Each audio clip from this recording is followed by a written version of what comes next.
and welcome to Daily DIY number 12. So today we are going to start a week-long series of doing some fun Easter and spring projects. And if you celebrate Easter, you might know that Easter is coming up here on Sunday, April 12th. So since we have a lot of time on our hands, it's a good focus. And we'll have time to do some crafting around this holiday. So the first thing I'm going to show you is how to blow an egg. That means blow out the contents of your egg and save the shell, preserve the shell in a perfect egg shape. And then you can use the egg contents for whatever you're going to use it for. You could use it for your breakfast. Or you could use it to bake a cake or something. And I wanted to, since we're talking about using eggs, I wanted to say that my friend Pascal from Bake Austin is actually doing this amazing thing. She, every single day of the week, she does a live class via Zoom, and people can tune in and do a full recipe with her. And she posts like the weekend before the whole schedule of recipes that she's gonna do, like, banana bread, chocolate cupcakes, lemon pound cake. And so you can make sure that you have all the ingredients, make sure that you tune in on the days that it has something that you really want to bake. And then you get all ready in the kitchen and you set up your computer, and then you get to live with Pascal, go through the whole process of baking this awesome creation. And then and the cool thing that it's really set up so that kids, a little bit older kids, maybe like 9, 10 and up, can be in the kitchen all by themselves cooking. Their parents can be off working in this challenging time. Parents are having such a hard time feeling like their kids are doing something good and wholesome, and feeling like they have time to get their work done. So anyway, shout out to Pascal. I want to turn you guys on to that. It's really amazing. You can subscribe to her Facebook group, her Bake Austin Facebook group, and find out more details about that. So if you are baking with Pascal, you're sure to be using lots of eggs.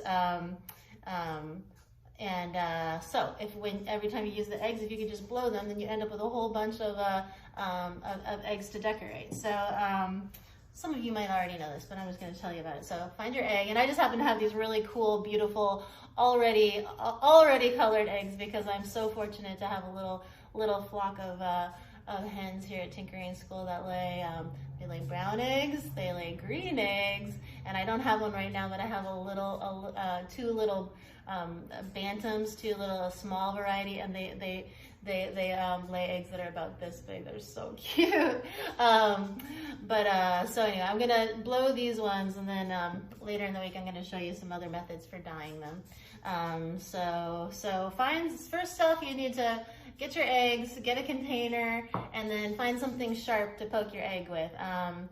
Like a safety pin would be great. I also have a straight pin. I think a safety pin's a little bit better because it's stronger, and a pen is a little bit bendy.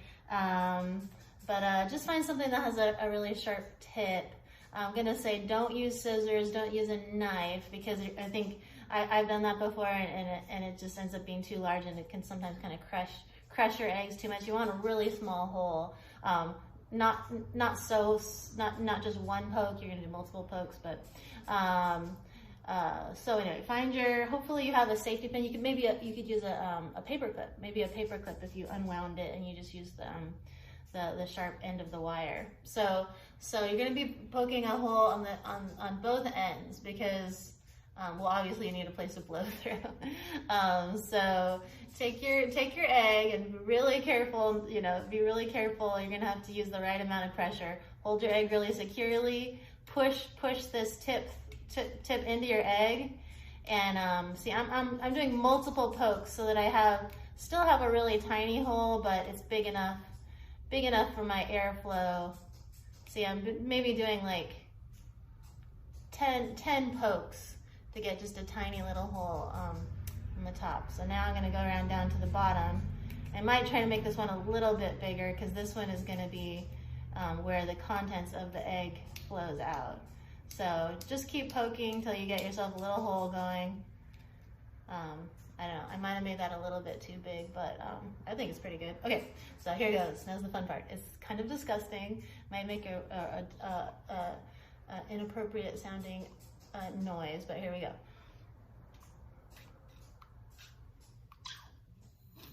Oh, it was nice and quiet. no rude fart sounds. And voila, I have this beautiful, beautiful egg, and I have the contents from my egg to make scrambled eggs or zucchini bread or whatever I want to make. So, so now that you have your egg, I would just save these until you're ready to decorate them, and just try to get yourself, you know, a dozen or maybe even 2 dozen.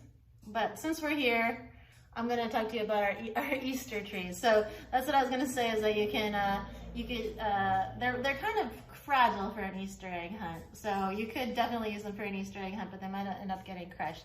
So I think it's a fun idea to make an Easter egg tree. And I actually just learned this, that this is a tradition that German people and Swedish people have done for a long time, and to celebrate spring. They make they decorate eggs and they hang them on a branch like this and make an Easter egg tree.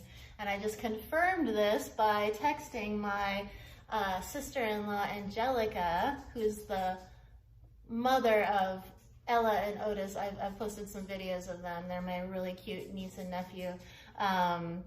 Anyway, she's Swedish, Angelica is Swedish, and I asked her, is it really true that Swedish people make these Easter egg trees? And she said yes, that Ella and my brother Cooper had been already working on theirs. So here's what I did. I just did a dab of hot glue here with a piece of thread, and then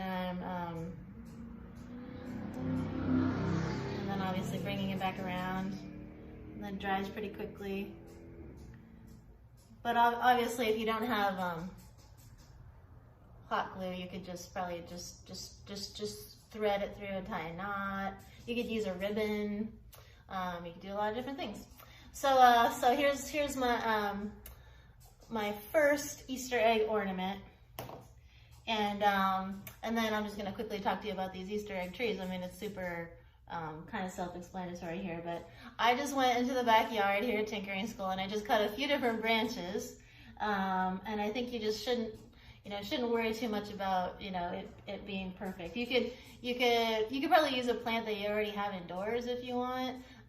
You could go to a garden store and get a cute little plant that was in soil, decorate it, and then after Easter put it in, plant it in your garden. Or you can just go cut some sort of branch and then put it in some sort of container. And these are just a few different ones that I made. This one, this is just a hackberry. See, I don't think you need to be too precious about what your branch is. Like, this is just a really common kind of weed tree here in Austin. This is a crepe myrtle. Just a branch from my crepe myrtle tree. I filled up this ball jar with some glass marbles that I had. You could put some water in here maybe to keep it fresh. This is a little bit Pinterest-y, so you don't have to be so fancy if you don't have this sort of stuff. I mean, with this one, I actually just took a flower pot a cheap old little plastic pot that one of my plants came in, and I actually spray painted it. I painted it, but you don't have to paint it. Yeah, I just stuck my branch in it. I put some pebbles in here. You could just use rocks or pebbles that you find in your yard, and then just get this so that it's standing up nice and stable. And I suppose you could probably find some other things to hang on it too. You could tie some bows, or just tie some bows or stuff. Just have fun with it.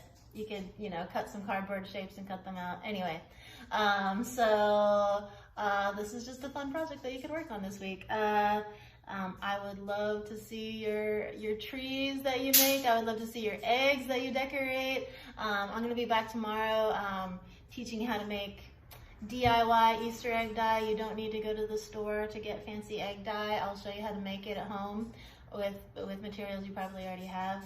And I'm going to show you some other cool projects too. So, all right, I miss you guys. I'll see you soon. Bye.